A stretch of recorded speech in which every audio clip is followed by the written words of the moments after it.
Yo voy a leerles una historia bíblica, como en la catequesis, para ver que el tema es más viejo de lo que nosotros creemos. Y que el trasfondo más profundo es un problema de falta de justicia y de libertad, que son los dos puntos que voy a tratar de aportar al diálogo que mis antecesores, digamos, con toda la información que nos han dado, pudiera estar ayudándonos.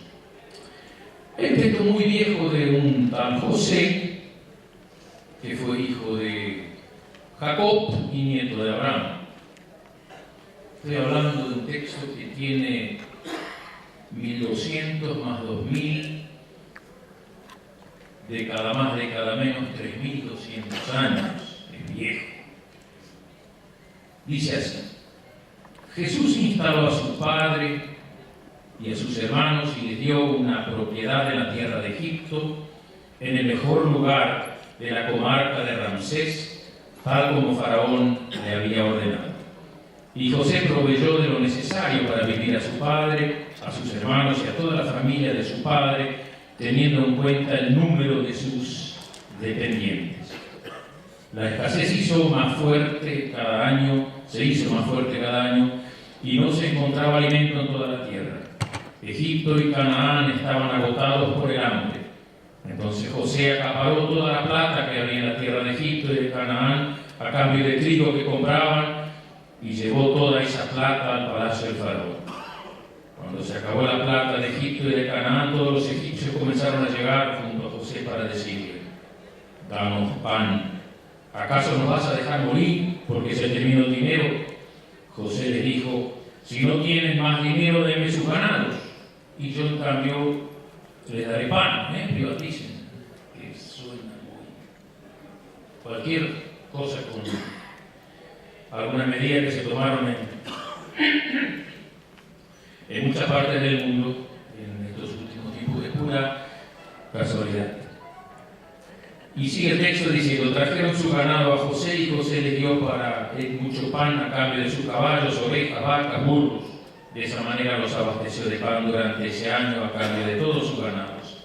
Al año siguiente volvieron junto a él diciendo: no podemos ocultar a nuestro Señor que se nos ha terminado el dinero y que los ganados ya son todos suyos. Tan solo nos quedan nuestros cuerpos y nuestras tierras. Tú no puedes vernos morir a nosotros y a nuestras tierras. Cómpranos pues a nosotros y nuestras tierras a cambio de pan, y seremos nosotros y nuestras tierras propiedad del faraón. Danos trigo para que no muramos, así viviremos y nuestra tierra no quedará desolada. De este modo José adquirió para Faraón toda la tierra que tenían en el Egipto, y los egipcios tuvieron que vender junto con los otros todas sus propiedades. ¿Qué tal? Es una historia vieja, y dos o tres cositas que salen acá como para poder decir de que realmente el problema es el modelo. En este texto es la capacidad de este señor José, que era el primer ministro del faraón, que era de origen hebreo, por acumular. Un sistema que acumula. Mientras ellos estaban acostumbrados, los demás pueblos, porque no tenían ni una corte ni tenían un rey, de tener un modelo mucho más de socializar, de compartir, de convivir. No tenían que mantener ejércitos, no conocían este sistema. Lo segundo, que el hambre afecta a todos. La deuda es un problema de todos. No hay una determinada religión que se salva o que no puede estar entre los prestamistas o entre las víctimas. Lo tercero, que perder la tierra, la fuente de trabajo, lleva a la pérdida de la libertad.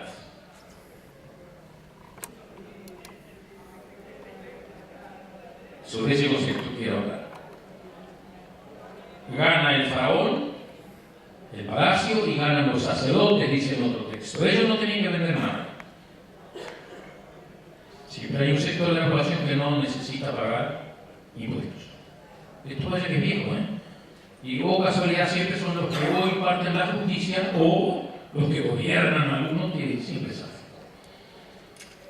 El primer personaje bíblico que conocemos fehacientemente y que también para ustedes será conocido y que pone el dedo en el ventilador sobre este modelo, este sistema de acumulación por un lado y de víctimas por el otro, es un tal Moisés. Y lo hace sobre los pilares de la libertad y de la justicia.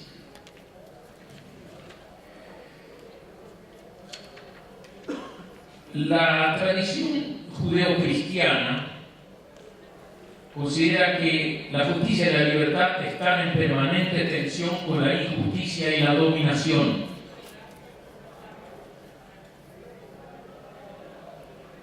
Mientras el faraón opera con la lógica de los poderosos y los vencedores, porque ellos consideran que tienen el derecho y el privilegio a muchas cosas y sobre todo a un pasar bien que no le corresponde a la absoluta mayoría del resto de la población.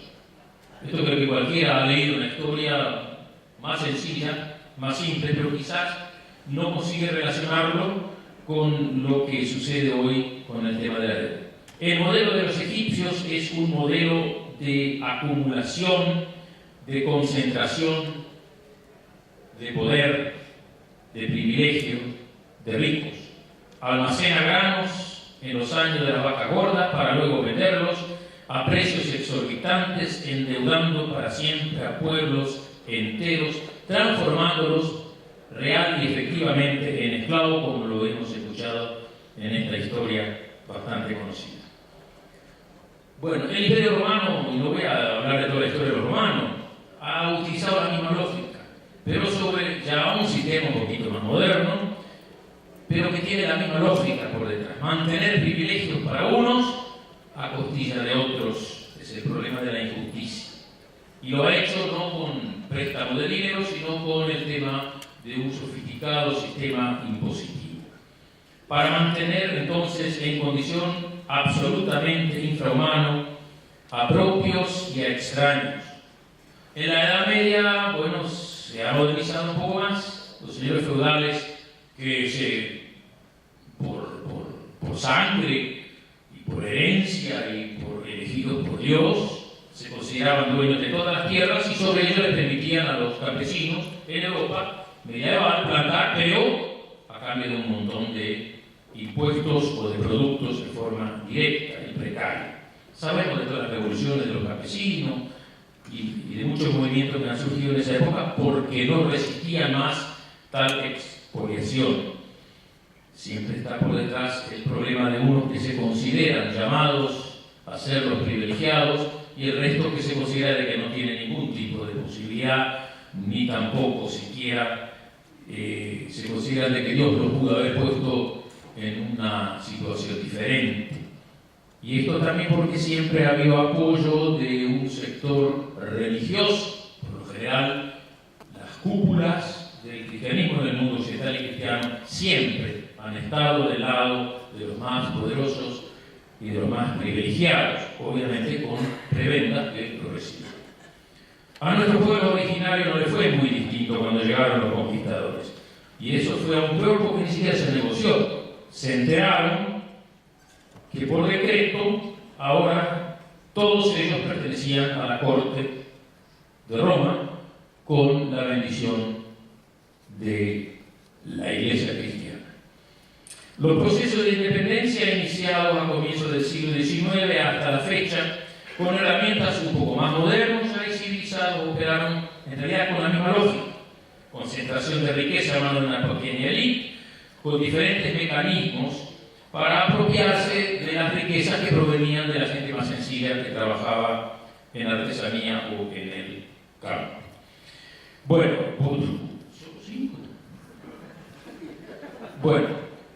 los procesos entonces tal. Descubrieron que se puede con dinero hacer dinero y obtener con dinero todo lo que se quiere. Con dinero se puede comprar, y ahora voy entrando a la actualidad, soberanía económica. Con el dinero se puede comprar soberanía jurídica.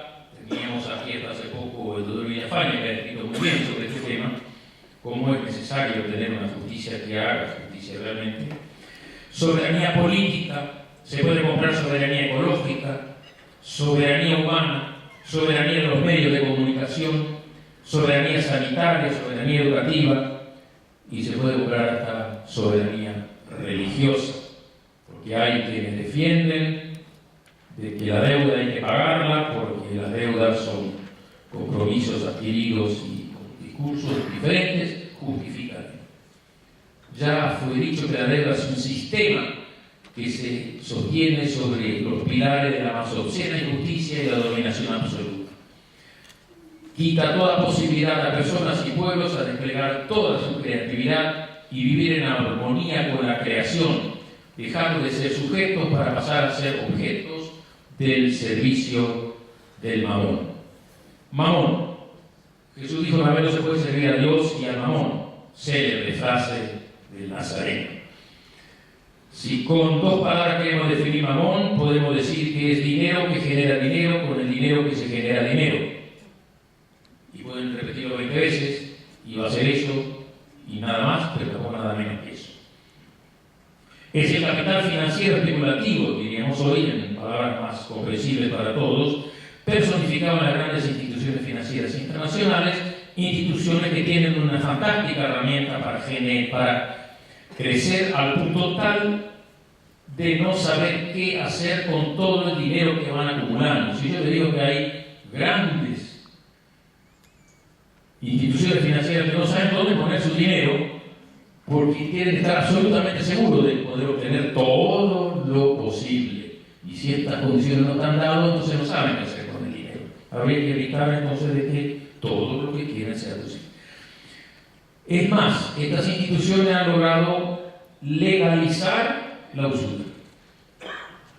¿Sí? No voy a entrar en esto porque es todo un sistema sofisticado. Acá si hay un problema entre el prestamista y el prestador, que es Argentina, las cosas no se pueden dirimir acá. Hay que ir a Estados Unidos, entonces ahí tienen sus propios jueces, trabajan de noche, van acá los funcionarios, se tienen que firmar, y han negociado terriblemente, y volvemos acá y nos tenemos que debemos un poco más. Y esto ya lo podrán explicar los técnicos de una manera mucho más clara que yo. Y después lo más interesante es que ser prestamista es la actividad más interesante porque no tiene que pagar impuestos. Es la única actividad con la que vos te podés ganar el sudor de la frente, aunque no creo que suden mucho ni transpiren. Dinero. Es la única actividad. ¿Y saben qué? Yo creo que está bueno. Creo que debe ser así. Ellos no deben pagar impuestos. ¿Por qué? Porque son ladrones.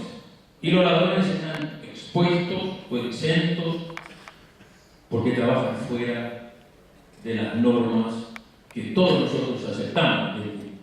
Una parte de lo que ganamos debe ir para el conjunto de la sociedad, para aquellas cosas que nosotros no podemos resolver, digamos, la educación, la seguridad, la salud, etcétera, etcétera. Pero esto señores, no. Entonces que no paguen impuestos, no quiero esa plata. Es lo que también Jesús dice: den al César lo que es de César. Cuando le dice, che, hay que pagar impuestos, no hay que pagar. ¿Conocen esa parte? Den al César lo que es de César y a Dios lo que es de Dios. Esa moneda devuelve a César, no la necesitamos. Un poco más difícil de definir a Dios, porque dijimos que servir a Dios al mamón no se puede, las dos cosas. El viejito de barba blanca con lapicera y cuaderno en mano, anotando cada acción mala de sus hijos, ya no asusta ni a niños, y creo que está bien que así sea. Personalmente me uno a todos aquellos que no se preocupan tanto por definir a Dios, ni por decir lo que quiere Dios, y hay que hacer. Me parece que Dios es algo un poco más grande de lo que yo puedo estar, para que yo pueda estar poniéndome en el lugar de Él para decir, mira, Dios dice esto. Me quedaría con el Nazareno, porque es el que sigue a Moisés y pone el énfasis de la absoluta libertad que como seres humanos nos ha creado Dios para poder ser creativos, poder vivir del trabajo y de poder hacerlo con dignidad y de gozar de justicia y de libertad, y vuelvo a repetirlo, y no estar sometido ni por mi vecino, ni por un Estado, ni por nadie. Es su proyecto de vida que es diferente al de la lógica de los usureros. Es un proyecto inclusivo donde tienen lugar los niños, las mujeres, los pobres, los enfermos, los excluidos, donde la relación con el dinero la determino yo y no el dinero me maneja a mí, donde todos somos hermanos. Jesús como hombre forma parte de aquellos que mejor y más ampliamente vivió esa humanidad que nos desea Dios a todos. Es la humanidad capaz de vivir en armonía consigo mismo, con la creación y todos los seres humanos. Y si digo creación, digo por esta cuestión de minería, cielo abierto, lo de Monsanto acá, y bueno, un montón de otras cosas. No podemos entrar, no tenemos tiempo. No soy pesimista, soy terriblemente optimista. Primero, voy entonces a lo que veo como posibilidades. Yo creo que hay una ventaja. Yo empecé hace como 15 años o 20 a leer estas cosas y veo que hoy se habla del tema. Hasta el gobierno habla, hasta el gobierno manda a algún funcionario a hacer no sé qué cosa, pero el tema, algo se escucha, se empieza a hablar del tema. Esto es algo positivo, no digo que lo van a resolver ni mucho.